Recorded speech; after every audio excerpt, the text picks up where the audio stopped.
Hai orang tua, kalau Tuhan itu memang ada, coba buktikan tanpa menggunakan Al-Quran atau hadis. Buktikan dengan logika.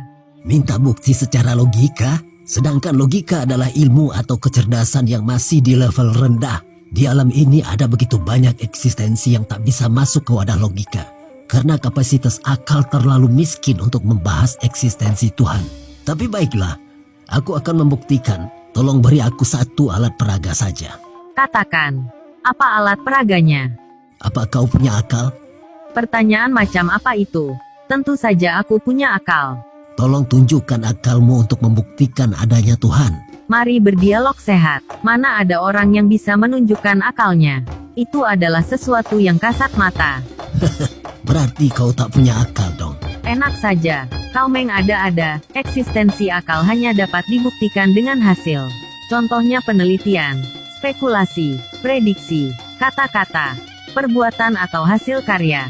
Logika adalah sarana untuk berpikir sistematis, valid, dan dapat dipertanggungjawabkan. Sedangkan untuk mencapai semua itu, kau butuh akal. Namun, eksistensi akal saja, kau tak dapat membuktikannya dengan logika. Anda bingung ya?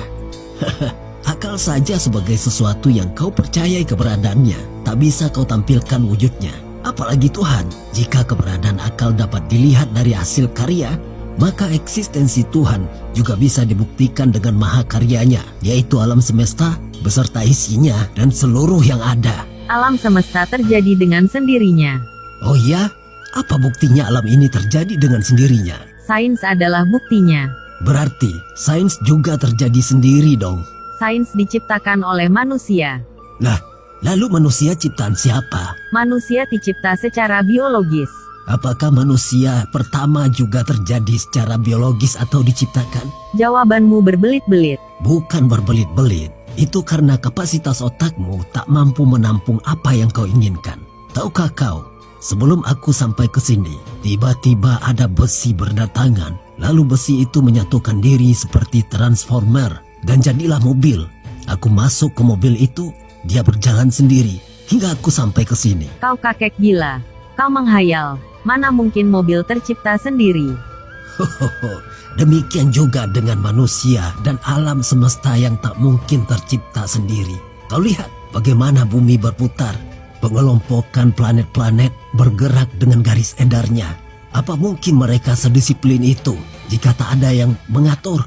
Planet A mengorbit planet B misalnya, tak pernah melenceng sedikit pun. Tak pernah sedikit pun keluar dari garis edarnya. Dan semua itu sudah dijelaskan dalam Al-Quran. Mulai tentang angkasa, Quran Surat Al-Anbiya ayat 33, Surat Al-A'raf ayat 54, Al-Furqan ayat 61, Ar-Rahman ayat 5, dan banyak lagi.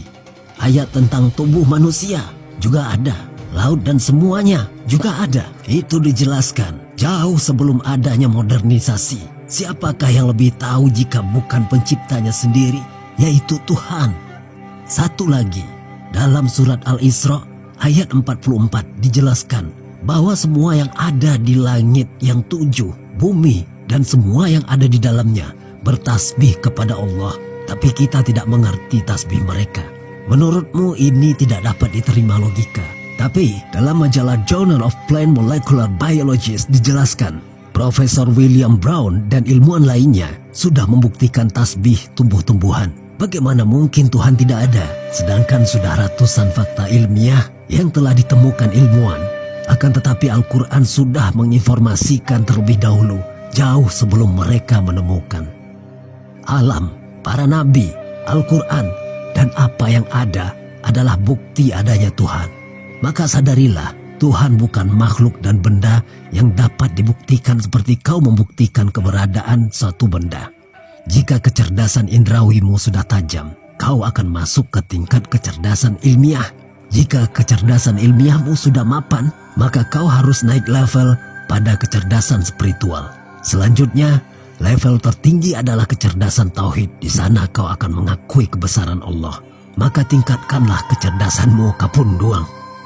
Lihatlah, alam semesta tertata dengan rapi.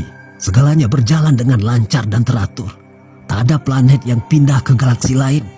Planet tidak ada yang melenceng dari garis edarnya atau lari dari orbitnya. Matahari tak pernah kehabisan bahan bakar. Siang tak pernah telat datang, malam selalu tepat waktu. Gravitasi bumi sepadan dengan daya tahan organ penghuninya. Bayangkan, jika gravitasi bumi ini 2 kali lipat, apa yang akan terjadi dengan tubuh manusia dalam jangka panjang? Bumi dilapisi atmosfer. Siapakah di balik semua yang menakjubkan itu jika bukan Zat yang maha besar? Gunakan akalmu, tapi jangan lupakan hatimu. Baiklah, nanti kita lanjutkan.